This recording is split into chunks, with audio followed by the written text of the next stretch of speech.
Saludos a todos, mi nombre es Francisco Rendón, soy matemático y astrofísico, profesor investigador en la Universidad del Papaloapan en el área de matemáticas aplicadas. El día de hoy, en el marco del festejo del Día de Pi, voy a hablarles sobre cómo los griegos del mundo antiguo pudieron estimar el radio de la Tierra. Imagínense, los griegos del mundo antiguo vivieron aproximadamente hace casi 2500 años y desde aquella época ya se sabía que la Tierra era esférica, ¿sí? Posteriormente, en la Edad Media, hubo algunos problemillas por ahí que desecharon la hipótesis y les convino asumir una Tierra plana. O sea, la Tierra era esférica hace aproximadamente 2500 años. En 1500 y fracción, o 1200 aprox, cuando inició la Edad Media, la Tierra volvió a ser plana. Actualmente hay seguidores en todo el mundo que siguen creyendo que la Tierra es plana. Pero bueno, olvidémonos de eso y vayamos a lo que nos incumbe. Ver cómo, sin nada de herramientas sofisticadas, los griegos del mundo antiguo pudieron hacer esa estimación, que es sorprendente. Bueno, pues observar la Tierra es algo, o el horizonte más bien, es algo que pues todo ser humano, desde que tiene uso de razón, hace, ¿no? Al observar el horizonte, nosotros podemos creer o pensar que estamos sobre algo plano, dado que nuestra vista no va más allá de, y no podemos ver la curvatura como tal de nuestro planeta. Una de las primeras hipótesis de la Tierra plana versa sobre la mitología Veda, ¿sí? Que fue heredada por la mitología hindú hace aproximadamente 2500 y pico de años, ¿no? Esta hipótesis decía que la Tierra estaba sostenida sobre unos elefantes. Al mismo tiempo, los elefantes estaban posados sobre una tortuga y la tortuga posada sobre una serpiente, y esta serpiente navegaba a través del cosmos. Esa fue una de las primeras hipótesis de lo que era la Tierra plana. Por ejemplo, por otro lado, ya acá en Mesoamérica, los mayas, que fueron una cultura muy inteligente, pudieron predecir eclipses y muchas otras cosas más, desarrollaron una matemática grandiosa. Ellos también creían que la Tierra era plana, pero bueno, toda su cosmogonía de la Tierra, del cielo y del infierno estaba basada en sus dioses, ¿sale? Porque en el principio de los tiempos, nuestros antepasados creían en los dioses. Los griegos, de quienes les voy a hablar hoy, también tenían sus divinidades, ¿vale? Pero bueno, por ahí del siglo II a.C., surge la escuela de Atenas.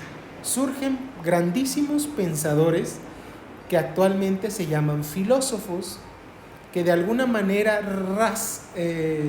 rayan en lo que son los científicos actualmente. En la antigüedad hacían de todo, eran filósofos, eran matemáticos, eran físicos, eran inventores, hacían de todos. En esta lámina podemos ver a Aristóteles y a varios otros pensadores de la escuela de Atenas, que fue una de las más importantes del mundo, hace ya más de 2000 y pico de años. Entonces, por ejemplo, uno de los pensadores griegos que dio su hipótesis de cómo era la Tierra fue Tales de Mileto. Él decía que la Tierra era plana y que estaba rodeada por agua, que arriba estaba el cielo y que abajo estaba el inframundo, porque los griegos creían en el inframundo, creían que después de la muerte las almas de los seres humanos viajaban al inframundo a sufrir penas o castigos, o una vida llena de alegría, dependiendo de los actos que habían cometido. Pero bueno, según Tales, la tierra estaba cubierta, rodeada más bien por agua, y era plana. Más tarde viene otro pensador, que era Anaximandro. Anaximandro también creía que la tierra era plana y justamente solo existían esos lugares: Europa, Asia y Libia. El mar Mediterráneo, el mar Negro, el río Nilo, obviamente, y el río Fasis, ¿vale? Pero en el modelo de tierra plana de Anaximandro, esta tierra plana estaba embebida dentro de una esfera, la cual estaba llena de aire, y era lo que permitía que la tierra permaneciera estable, ¿vale? Posteriormente llegan los pitagóricos. A ellos se les atribuye la idea de que los planetas, oíganlo bien, los planetas, porque los griegos ya hace más de 2000 años habían descubierto los planetas sin telescopios. A simple vista los griegos pudieron identificar varios planetas, como Mercurio, Venus, obviamente la Tierra, Marte, Júpiter y Saturno. Esos eran los planetas que conocían los griegos hace más de 2000 años. El grupo de Pitágoras, llamado pitagóricos, pues bueno, tuvo la idea de decir que estos objetos, o sea, los planetas, eran esféricos, ¿vale? Y bueno, pues para los griegos, pues también, como les decía, tenían sus divinidades,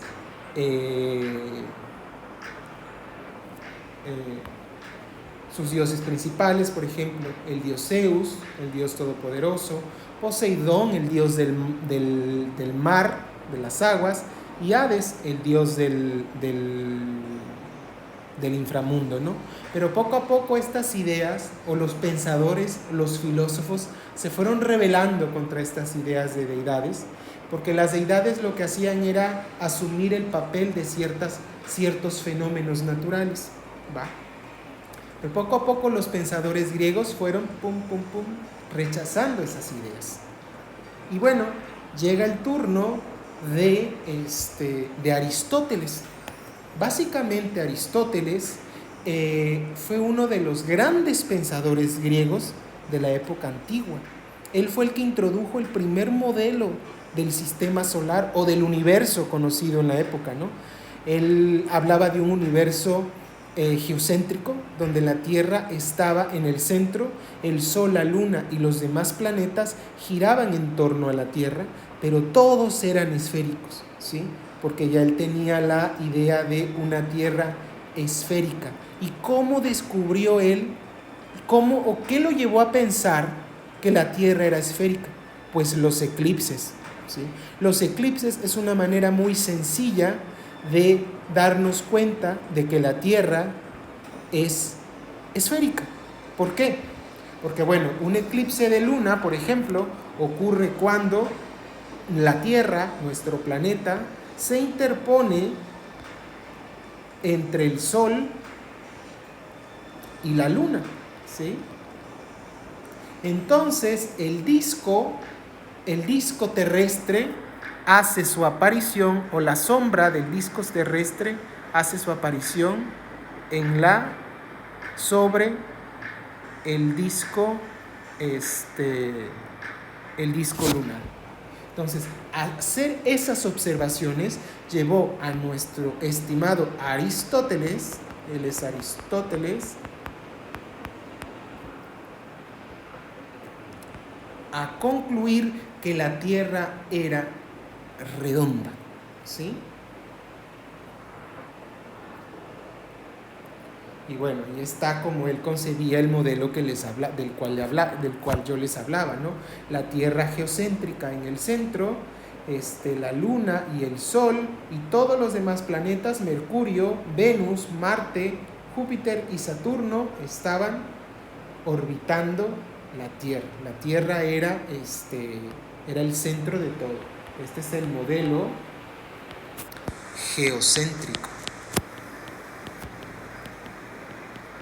de la Tierra, propuesto por Aristóteles. Y todas las estrellas en el firmamento que ellos veían, pues estaban en la última esfera, estaban pegadas ahí y teóricamente no se movían, eran inmóviles. Pero bueno, ahora sabemos que eso no es cierto, las estrellas se mueven, ¿sí? Todas las estrellas, aunque aparentemente desde aquí de la Tierra se ven iguales, las estrellas tienen algo que se llama movimiento propio. Y con el paso del tiempo, las estrellas se van a ir separando o juntándose unas de otras. Por ejemplo, nosotros tenemos, o no sé si conozcan, la constelación de la Osa Mayor. La constelación de la Osa Mayor es algo como esto. Pareciera como una cacerola, algo así. ¿Sí? Como si fuera una sartén. Obviamente, esto es en nuestra época, pero dentro de muchos años, la constelación se va a distorsionar. A lo mejor se vea de esta forma.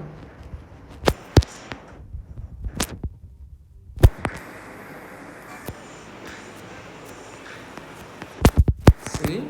¿Por qué? Porque las estrellas tienen un movimiento propio. Pero bueno, hablar del movimiento propio de las estrellas, pues, sería tema de otra charla que con mucho gusto en otro momento se las puedo dar. Para la época antigua, ¿qué pasaba con el número pi? Bueno, se cree que para el año 2000 a.C., los babilonios habían hecho la primera aproximación de pi. Ellos se dieron cuenta de la relación que había entre la circunferencia del círculo y su diámetro. ¿Sale? Y estimaron que en promedio era aproximadamente de 3 esa razón. Por otra parte, los egipcios para 1800 decían que el valor de pi, o el valor de esa constante, porque no se le llamaba pi para aquella época, era como un número, era una razón, era algo constante, ¿no? Era de 286 sobre 81, o sea, hace 3.16049 aproximadamente. Los mesopotámicos, entre 1900 y 1600 a.C., utilizaban 3 más un séptimo, o sea, 3.1428. Se acercaron un poquito más, ¿no? Pero los griegos, en el 225 a.C., y sobre todo Arquímedes de Siracusa, fue quien inició la teoría matemática sobre el valor de pi. Esta teoría, obviamente, se fue perfeccionando, con el paso de los años. En 1706, por ejemplo, el matemático galés William Jones propone el uso de la letra griega pi, que es la primera letra de las palabras de origen griego que significan periferia y perímetro del círculo, ¿sí? Entonces, es él quien propone utilizar el símbolo de pi, que es este que tenemos aquí, para esa constante. Y recuerden, ¿qué es pi? Pi es la razón entre la longitud del perímetro de la circunferencia, o el perímetro de la circunferencia, sobre el diámetro. Pero fue el matemático y físico suizo Leonhard Euler quien popularizó en 1748 el uso de esa constante, ¿sí? Recordemos que el número pi es un número trascendental, es un número irracional trascendental. Quiere decir que sus dígitos nunca se van a repetir, ¿vale? Entonces, es muy bueno utilizar ese número, pues con ese simbolito, con el número pi. Por ahí hay otros números que también son trascendentales infinitos, que también son constantes, pero eso es tema de otra charla. Ahorita estamos hablando, el rey de la plática es el número pi, ¿vale? Pero bueno, por ahí de la época de los griegos surgen, pues había varios pensadores, ¿no? Uno de ellos era Piteas. Piteas fue un explorador griego de Masalia, antiguamente llamada Marsella, ¿sí? Además fue astrónomo y fue considerado uno de los exploradores científicos más prolíficos de su época, ya que hizo viajes hacia el norte de Europa, a lo que se le llamaba anteriormente el fin del mundo, a donde las personas tenían miedo, ¿cómo decirles? Viajar, ¿no? Pero pues él fue valiente. Entonces, aquí en esta lámina les pongo cuál fue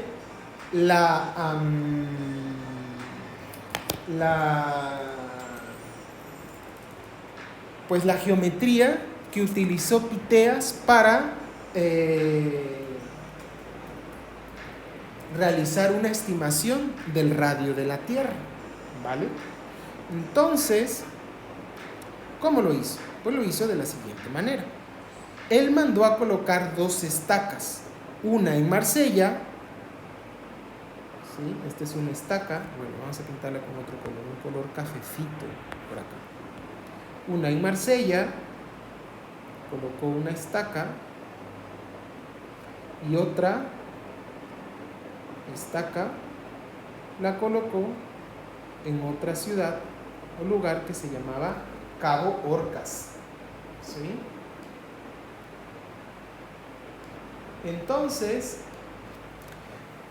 imagínense, para aquella época ya se sabía otra cosa, que los rayos del sol nos llegaban a nosotros o llegaban a la Tierra de forma paralela.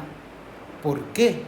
Porque los griegos se dieron cuenta mediante los eclipses solares. Acuérdense, un eclipse solar es aquel donde tenemos al sol aquí. Aquí está el sol brillando. Tenemos a la luna por acá. Y tenemos a nuestro hermoso planeta Tierra por acá, ¿sí?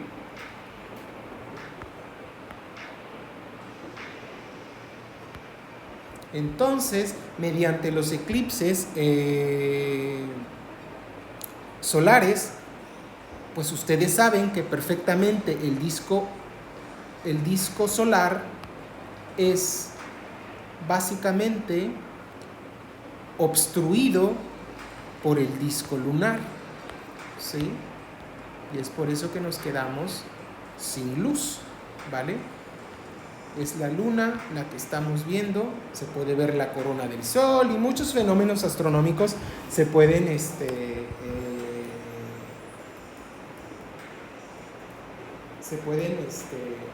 estudiar al observar los eclipses. Entonces, observando eso o estudiando eso, ese fenómeno de los eclipses solares, ¿sí? Eclipses solares,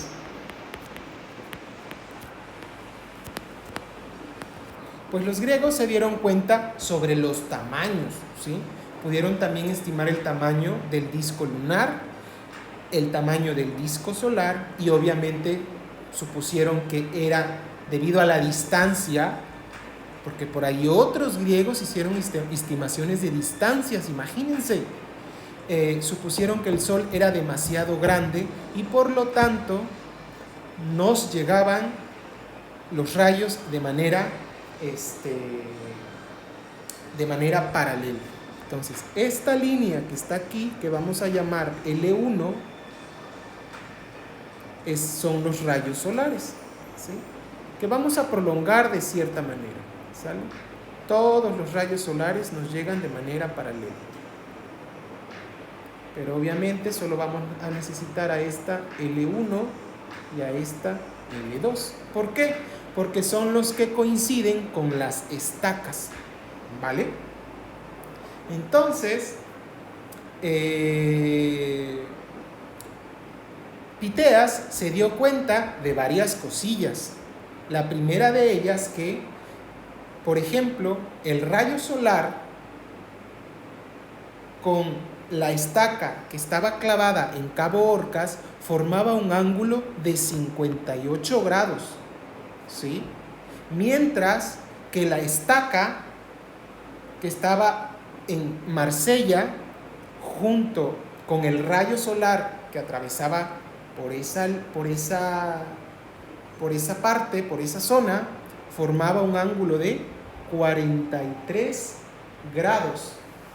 Entonces, eso le bastó para poder hacer una estimación del radio de la Tierra, ¿sí? Que vamos a hacer ahorita. Vamos a usar un poquito de geometría que se ve en la escuela secundaria. Si hay niños aquí que no han visto esa parte o propiedades de la geometría, pues no hay problema. Lo importante es que aprendan un poquito de lo que les estoy hablando y que descubran que hace muchísimos años, imagínense, vuelvo a recalcarlo, poco más de 2000 años, ya se sabía que la Tierra era esférica y se pudo medir el radio de ella, ¿vale? Entonces, acompáñenme a hacer la deducción del radio de la Tierra según este señor Piteas, ¿no? Tengo que cambiarle por acá. Bueno, aquí tenemos la misma geometría. Tenemos... ya me adelanté. No, ya estoy haciendo un spoiler. Acá está. Tenemos acá el rayo solar y la recta L1. Y tenemos por acá el otro rayo solar que lo estamos proyectando. Este es L2, ¿no? Entonces,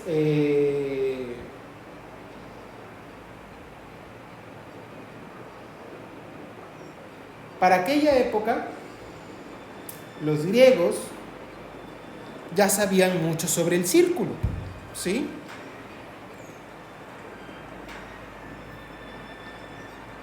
Vamos a pintar aquí el círculo. Vamos a irnos rápido. Esto es un círculo. Bueno, entre comillas, porque esta herramienta no me permite hacer círculos perfectos. Aquí yo estoy pintando mi círculo. ¿Sale? Entonces, esto que voy a pintar por acá, pues es justamente el perímetro o la circunferencia del círculo. ¿Sale? Los griegos sabían que si nosotros ponemos un sistema, tenemos aquí obviamente el círculo tiene un centro, y si ponemos aquí un eje de referencia, pues todo este ángulo mide 360 grados. ¿Sí? ¿Queda claro? Recuerden, el ángulo interno, todo el ángulo interno del círculo mide 360 grados, ¿vale? Entonces, ¿cuánto mide el perímetro del círculo? El perímetro del círculo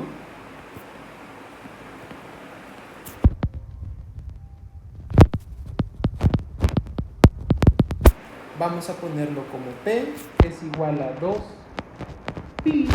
Vamos a usar la letra pi por radio, ¿sí? Y vamos a usar, como estamos calculando el radio de la Tierra, vamos a usar el símbolo astronómico de nuestro planeta, ¿sí? Ese círculo con una cruz en el medio es el símbolo astronómico de la Tierra, ¿vale? Para los que no lo conocen, ¿ok? Entonces, vamos a ver el otro dibujito, ¿sí? El dibujito que tenemos acá. Entonces, pues tenemos que podemos hacer una relación, ¿sale? Una relación de este tipo, que pi por el radio de la Tierra equivale a 360 grados. ¿Ok? ¿Sale? Por lo tanto, este ángulo que está aquí, que se llama beta 1, mira, está muy feo, beta 1, tiene que equivaler a este segmento o longitud de arco de la circunferencia o superficie de la Tierra. ¿Sale? O sea, vamos a ponerlo así, que la longitud de arco AB, matemáticamente le ponemos como una cosita así de arco, debe equivaler a el ángulo beta 1. ¿Sale? Entonces, nosotros tenemos que encontrar quién es el arco. Bueno, realmente el arco AB sí lo sabemos porque es la distancia. El arco AB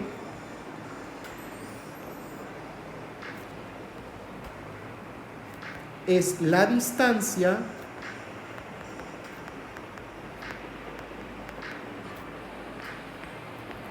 entre Marsella y Cabo Orcas. Orcas es con mayúscula, ¿sí? Que era igual a 10.500 estadios. 10.500 estadios. Y esto es igual a 1.720 kilómetros. ¿Ok? Esa es la distancia entre Cabo Orcas y Marsella, la longitud de arco. ¿Ok? Entonces nosotros tenemos que encontrar, o la incógnita aquí es encontrar el ángulo beta 1. ¿Quién rayos es el ángulo beta 1? Y pues para ello vamos a usar unos truquillos matemáticos de geometría, ¿vale? Bueno, por un lado sabemos que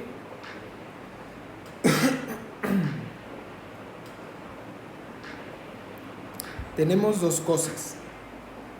Aquí, bueno, los ángulos que conocemos son alfa 1 y alfa 2. Estos que están aquí, ¿sale? Como las rectas L1 y L2 son paralelas a esta otra recta que tenemos aquí, vamos a marcarla con azul, a esta recta que está aquí, pues resulta que este ángulo beta 4 es el mismo que el ángulo alfa 1, ¿sí? Porque es atravesado por dos líneas paralelas, ¿sí? Entonces, el ángulo beta 4 es igual al ángulo alfa 1. O sea, hace que beta 4 también vale 58 grados, ¿sí? Por otro lado,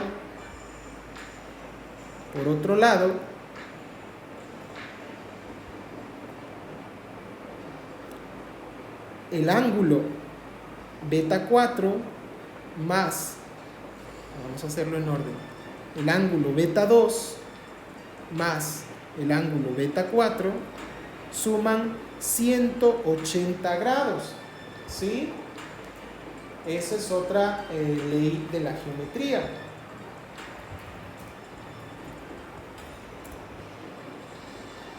¿Sí? Ellos son ángulos suplementarios.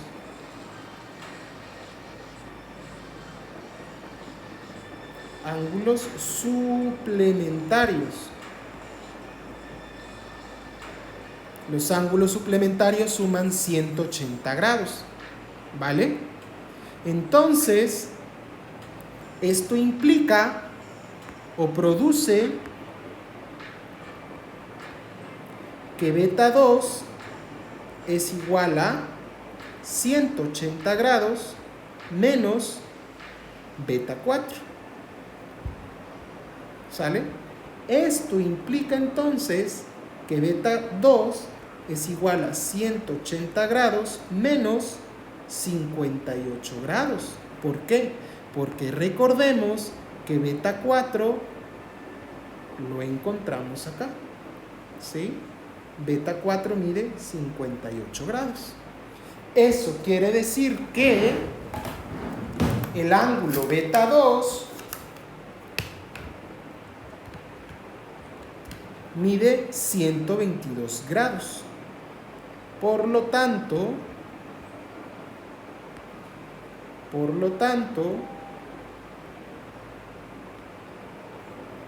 beta 2 mide 122 grados. Miren qué bonito, ¿eh? Solo pura geometría, ¿sí? ¿Ok? Ahora vamos a ver qué pasa con beta 3, ¿sí? Resulta que beta 3 es igual al ángulo beta alfa 2, perdón, ¿sí? ¿Por qué? Bueno, como el ángulo beta 3 y el ángulo alfa 2 son ángulos opuestos por el vértice,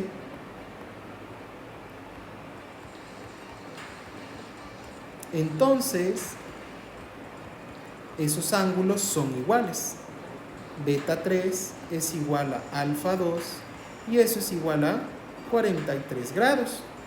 Y voilà, hemos encontrado el valor de beta 3. Y quizá muchos ya ahorita están sospechando cuánto va a valer beta 1. ¿Por qué? Porque resulta que tenemos un triángulo ahí, ¿sí? El punto O, el punto B, y vamos a poner que este es un punto C, forman un triángulo, ¿sí? Entonces, vamos a poner por acá los puntos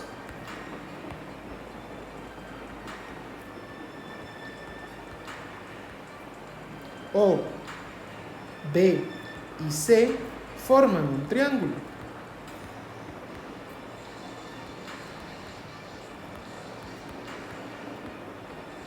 ¿Sí? Por ahí hay un teorema geométrico que nos dice la suma, es muy importante, la suma de los ángulos internos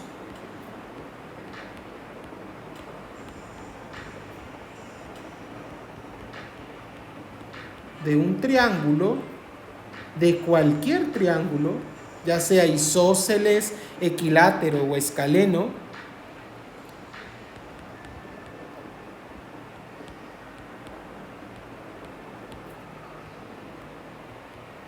es de 180 grados. Entonces,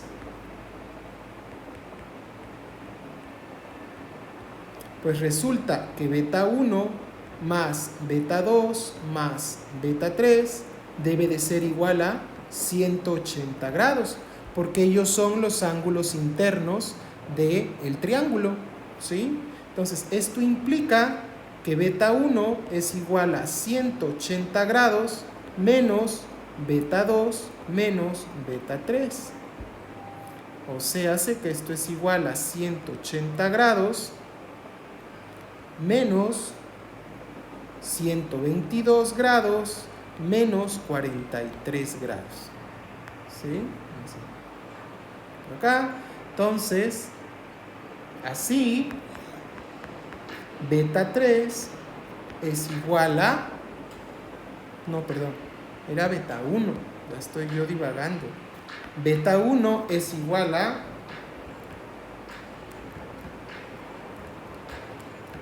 15 grados. Y voilà, ¿sí? Entonces, nosotros ya podemos usar esta relación que tenemos acá,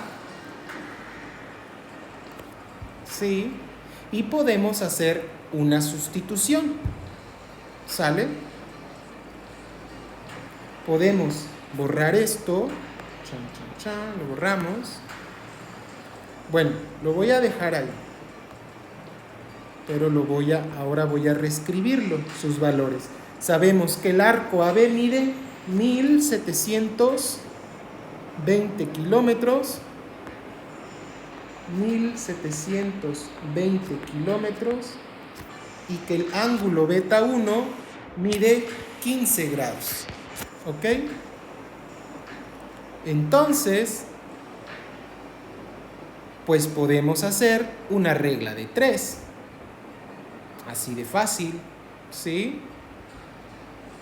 Donde la incógnita sería R, el radio de la Tierra, ¿vale? Entonces, mediante una regla de 3,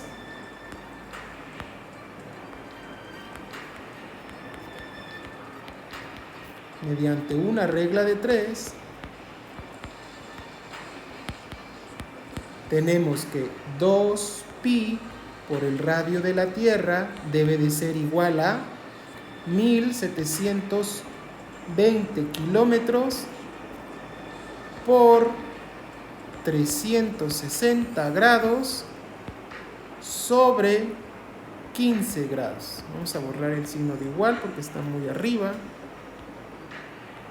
¿Sí? Y entonces aquí despejamos para el radio de la Tierra. Entonces el radio de la Tierra, que es el que nos interesa, es igual a 1720 kilómetros por 360 grados sobre 2pi por 15 grados. Por lo tanto,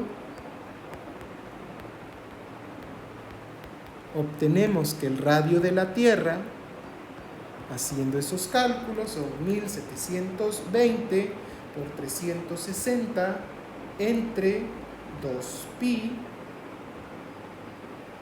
por 15.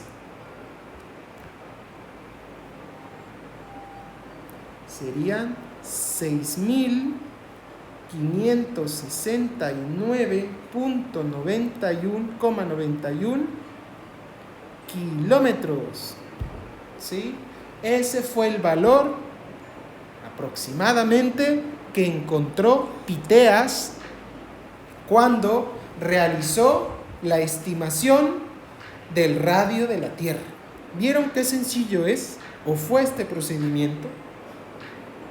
Ahora vamos a ver cómo le fue a otro señor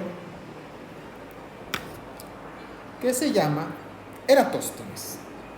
Eratóstenes nació en Cirene, por eso se le llama Eratóstenes de Cirene. Él fue matemático, geógrafo y bueno, hizo muchas cosas, ¿no? Se dice por ahí que al final fue un bibliotecario famoso, ¿vale? Bueno, ¿cómo es la geometría o el contexto en el que Eratóstenes hace la medición de la Tierra, del radio de la Tierra? Pues es así, ¿sí? Como lo ven aquí, se los voy a explicar. Aquí ya está la parte geométrica que vamos a usar más adelante. Recuerden la suposición de que los rayos solares nos llegan de manera paralela y ya les dije por qué. Bueno, en aquel entonces Eratóstenes estaba en Siena y se dio cuenta que en uno de los... esa fue una medición muy especial, fue muy, muy, muy especial la que, ¿cómo decirles? en la que Eratóstenes hizo la medición porque se trataba de que estaba ocurriendo el solsticio de verano. El solsticio de verano es una posición, es un momento muy especial, entre comillas, de la Tierra alrededor de en su órbita, alrededor del Sol, ¿sale? Los rayos solares se comportan de cierta manera muy particular, ¿no? Y bueno, sobre todo la paralelidad de los rayos, ¿sale? Entonces, él en el día del solsticio de verano se encontraba en Siena y mandó a alguien a otra ciudad que se llamaba Alejandría a observar un obelisco, ¿sí? Y medir la sombra que proyectaba el obelisco, ¿sale? Entonces, pues aquí está el dibujito del obelisco, ¿sale?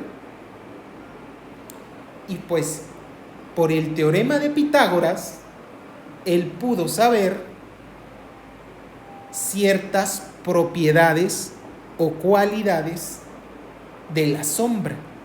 Una de ellas, el ángulo que proyectaba la sombra, ¿vale? O sea, este ángulo, vamos a hacer un poquito más grande esto para que lo vean. Ah, qué bonito se ve. O sea, bueno, si prolongamos, vamos a usar la regla.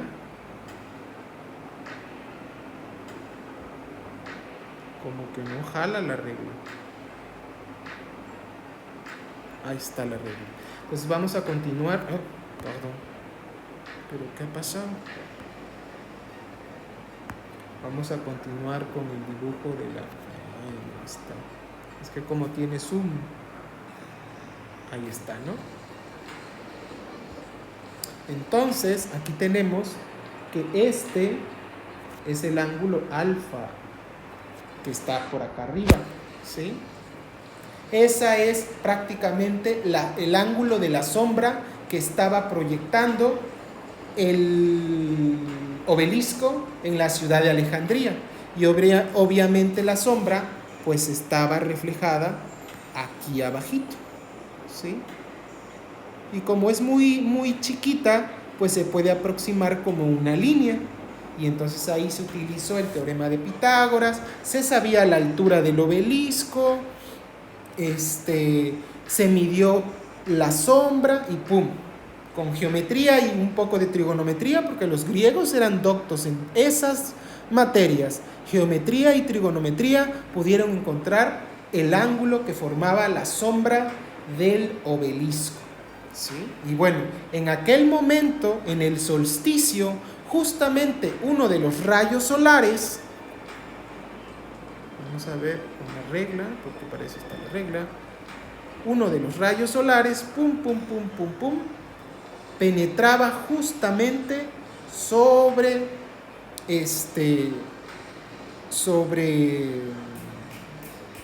el pozo en la ciudad de Siena. Y si se prolonga esa línea recta, pues obviamente esa línea recta va a pasar por el centro de la Tierra, ¿sí?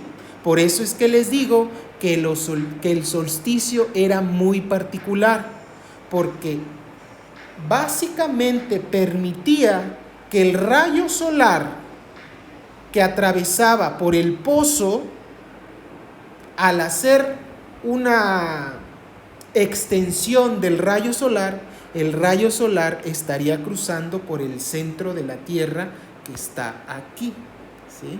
Aquí tenemos el centro de la Tierra.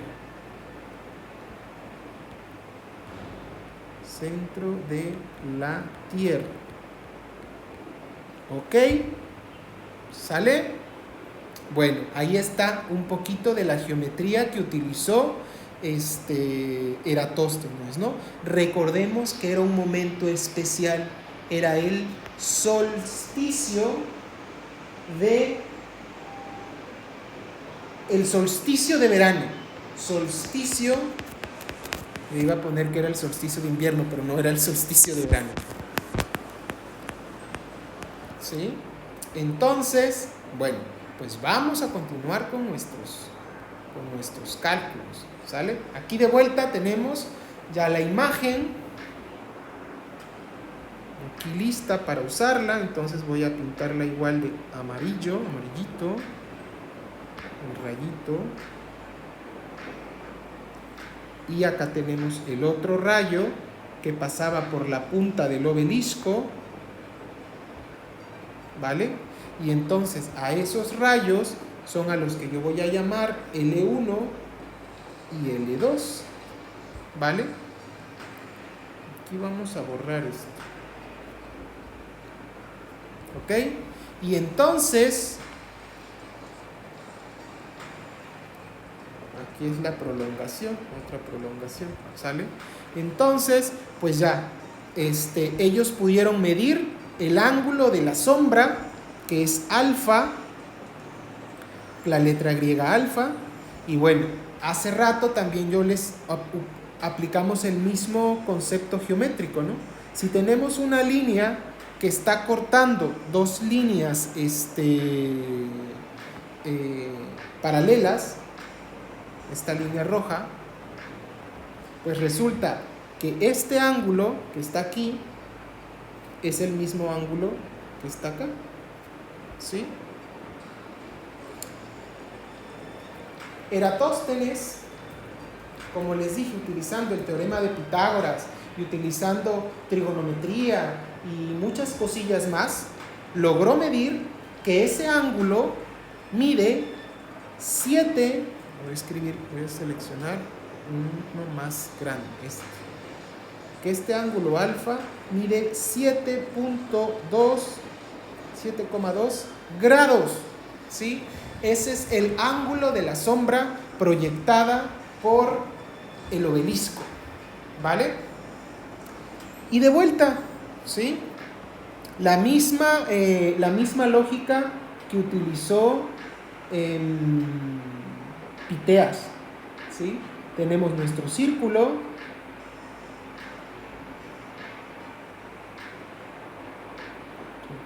vamos a pintarlo bien bonito, así como si estuviéramos en clase de kinder, donde las maestras nos ponen a pintar. Tenemos el círculo y tenemos la circunferencia del círculo, ¿vale? Reprobé el kinder, pero bueno, el pintado del kinder, ahí está. Entonces tenemos nuestro eje de referencia y voilà, todo este ángulo que mide 360 grados, ¿sí? Y recordemos que el perímetro o la circunferencia mide 2pi por el radio de la Tierra, ¿sale? Entonces podemos formar de vuelta la relación, que 2pi por el radio de la Tierra equivale a 360 grados, ¿sí? ¿Ok? Y entonces también que la longitud del arco AB, que es la distancia entre Cirene, y aquí de hecho debe decir Cirene, es que es el nombre en inglés, lo siento, entre Cirene y Alejandría, o sea, esta distancia era conocida en aquella época, ¿sale? O sea, la longitud de arco AB tiene que ser equivalente al ángulo alfa, ¿ok? Entonces,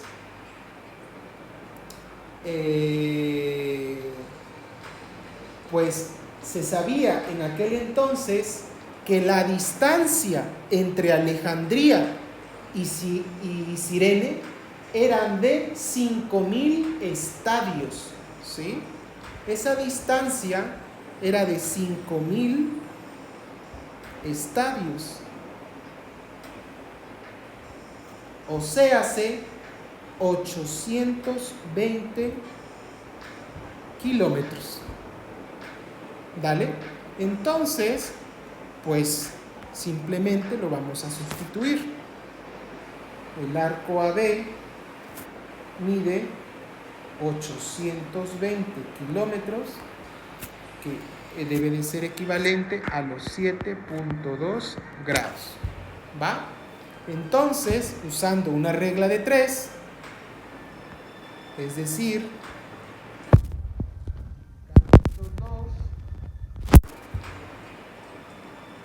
y dividiendo por este, vamos a encontrar una relación. ¿Sale? Entonces, utilizando una regla de 3,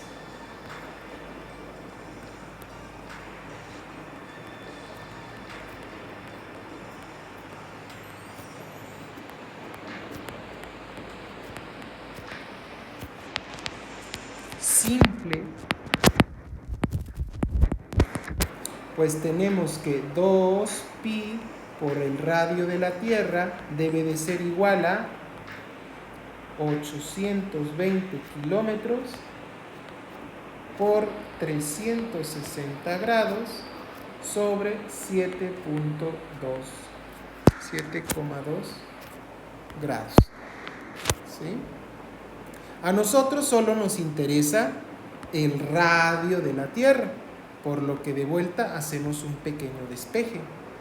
Esto implica que el radio de la Tierra no es nada más y nada menos que 820 kilómetros por 360 grados sobre 2pi por 7,2 grados.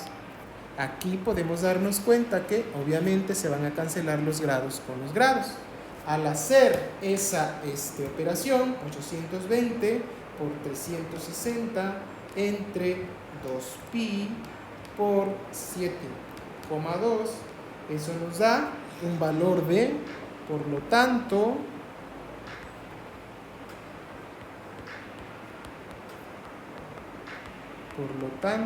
el radio de la Tierra, medido por Eratóstenes, fue de 6.525,35 kilómetros.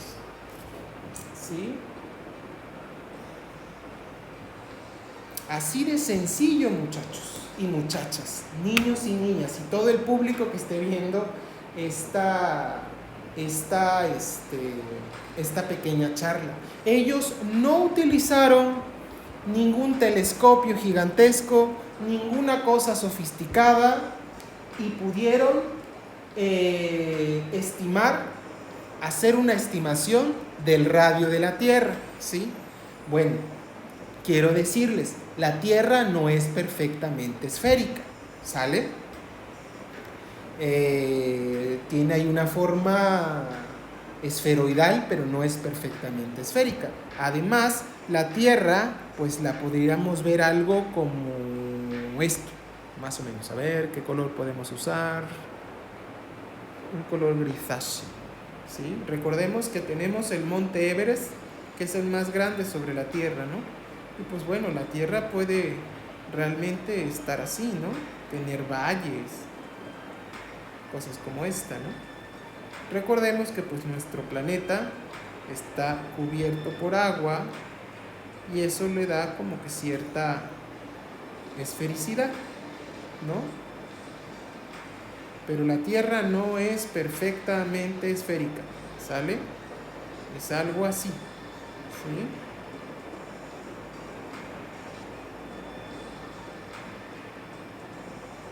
Y acuérdense que acá este es el monte Everest.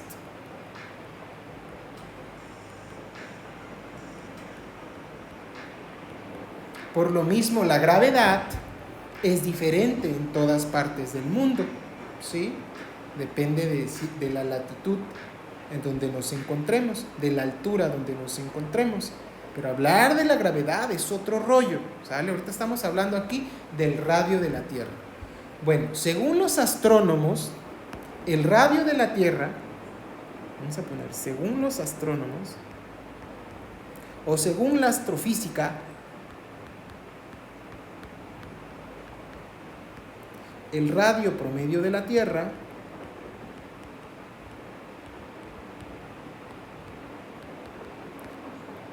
de la Tierra es R Tierra igual a 6.371 kilómetros. Miren, no es mucha la diferencia entre esto y la medición de nuestro amigo Piteas, ¿sí? Que fue de... según Piteas fue de 6... Ok. No me deja cambiar la página. Pues esta es la medición de Eratóstenes.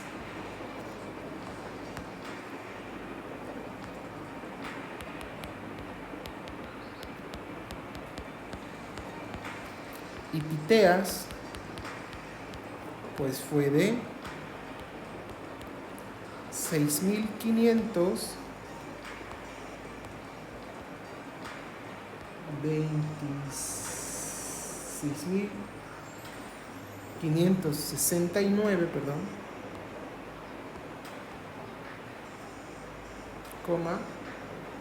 91 kilómetros. ¿Sí? No es muy grande la diferencia. ¿Sale? Entonces, pueden ver que conceptos, que utilizando conceptos tan básicos como fueron la geometría y un poco de aritmética y trigonometría por ahí, se pudo calcular o hacer una estimación del radio de la Tierra, como la hicieron hace más de 2000 y pico de años nuestros antepasados Piteas y Eratóstenes, ¿sí? A mí me emocionó mucho cuando hice esto por primera vez. Ojalá les haya gustado la pequeña charla, y si tienen dudas o preguntas, pues estoy abierto a ellas, ¿no? Bueno, referente al tema, otra prueba observacional de que ¿cómo decirles? La Tierra es redonda, la hizo el historiador y geógrafo Estrabón en el siglo I después de Cristo, o sea, hace aproximadamente 1900 años, diciendo que cuando un barco se aleja, que está en el mar y se aleja del puerto y se va hacia el horizonte, se adentra, lo que pasa es que su popa, o sea, la parte de enfrente del barco, desaparece en el horizonte antes que su mástil, ¿sí? Y eso se debe a la curvatura de la Tierra. Sin embargo, justo por esas fechas, por el año 100 después de Cristo, más o menos más adelante, ahorita no me acuerdo, creo que es en el siglo IV después de Cristo, donde ya toman fuerza, pero fuerza, surge una corriente religiosa llamada cristianismo. Al cristianismo le convino, de cierta manera, cambiar eso de la esfericidad de la Tierra y que la Tierra fuera por aquella época se creía aún que la Tierra era el centro del universo, ¿no? Pero todas esas cosas le convino a esa corriente religiosa, y pues lamentablemente toda esa información de que ya la Tierra era esférica, de que ya el radio era aproximadamente de 6.500 kilómetros, imagínense, todo eso fue así como que guardado y ocultado porque a la iglesia no le gustaba que esa información fuera abierta al público, ¿sí? Porque iba en contra de ciertos preceptos que ellos manejaban, ¿sí? De hecho, muchos años después, hubo otro erudito llamado Galileo Galilei, ¿sí? Él fue llevado ante la Corte Suprema, que era la Santa Inquisición, por haber supuesto que la Tierra giraba alrededor del Sol y no al revés, como suponía la Iglesia. Galileo fue como que encerrado en su casa.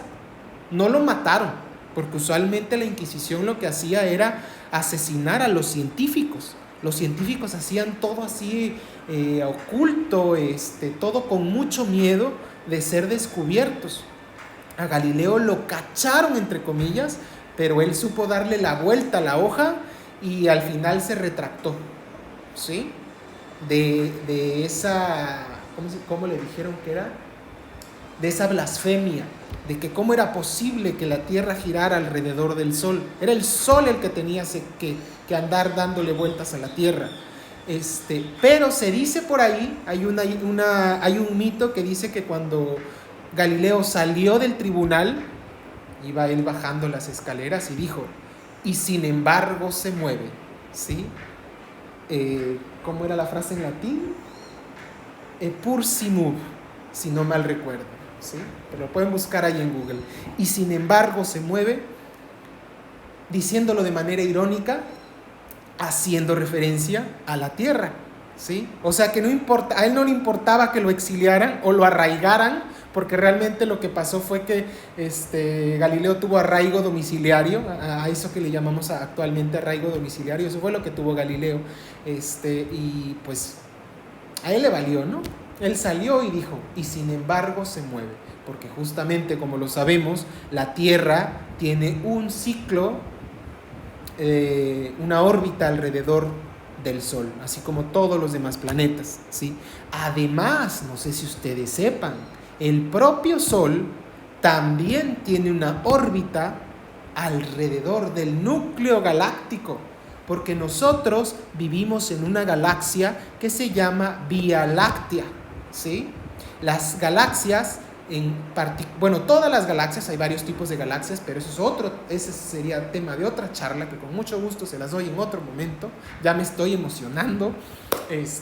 Todas las galaxias tienen un núcleo. Ese núcleo es muy masivo y por lo tanto hace que todas las estrellas que están en su periferia estén circundando alrededor de ellas. Es como si fuera otro sistema solar, ¿sí? Ya ven que el Sol produce que los planetas giren en torno a él. Pues el núcleo galáctico provoca que todas las estrellas estén circundándolo, ¿sí? Entonces el propio Sol está moviéndose alrededor del núcleo galáctico. Todas las estrellas se están moviendo alrededor del núcleo galáctico con velocidades impresionantes, ¿sale?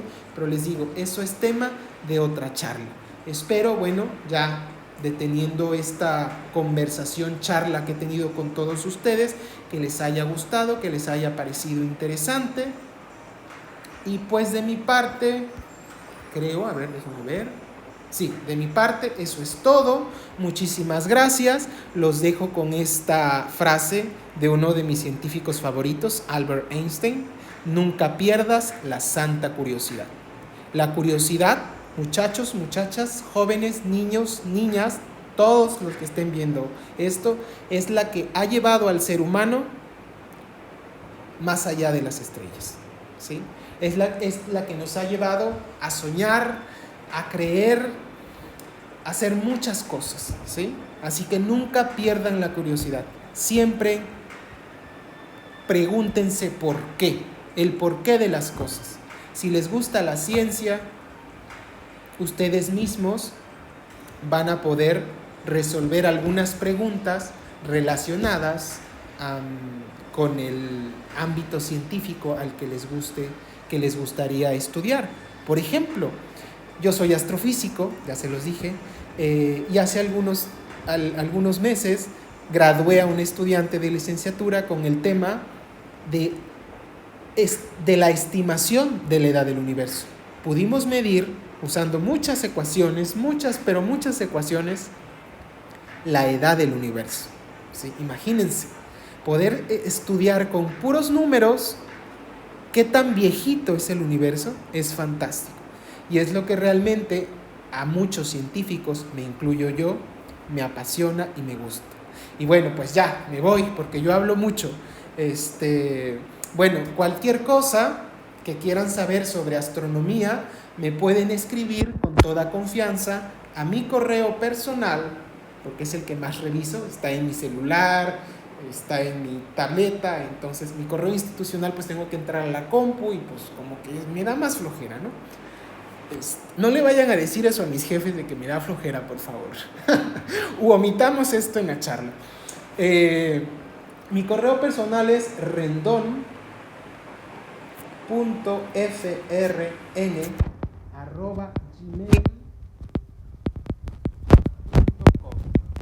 Aprovechando este espacio, como les dije, yo soy profesor en la Universidad del Papaloapan, en el campus Loma Bonita, acá en Loma Bonita, Oaxaca, y con otros colegas de aquí de la universidad formamos un grupo que se llama Astronomía en el Papaloapan. Astronomía en el Papaloapan.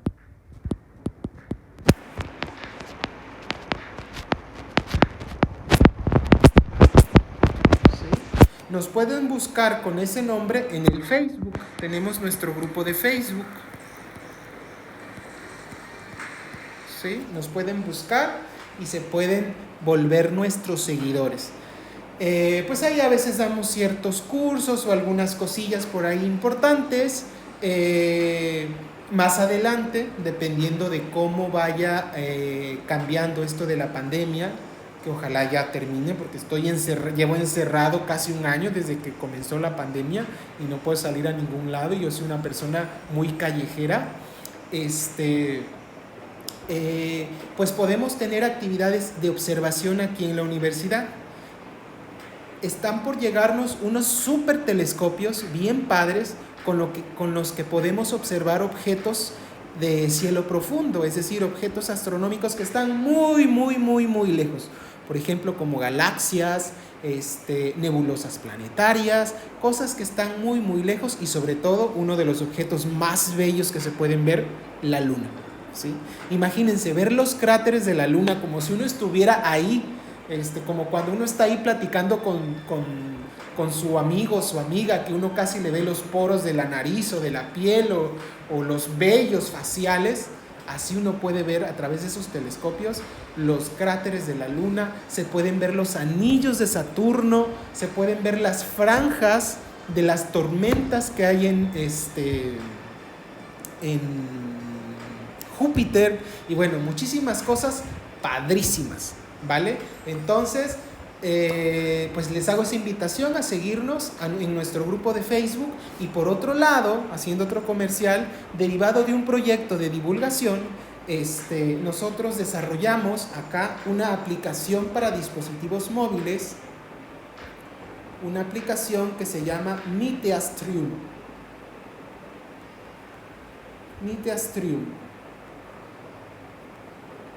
Es una aplicación que por el momento solo funciona para dispositivos Android, ¿sí?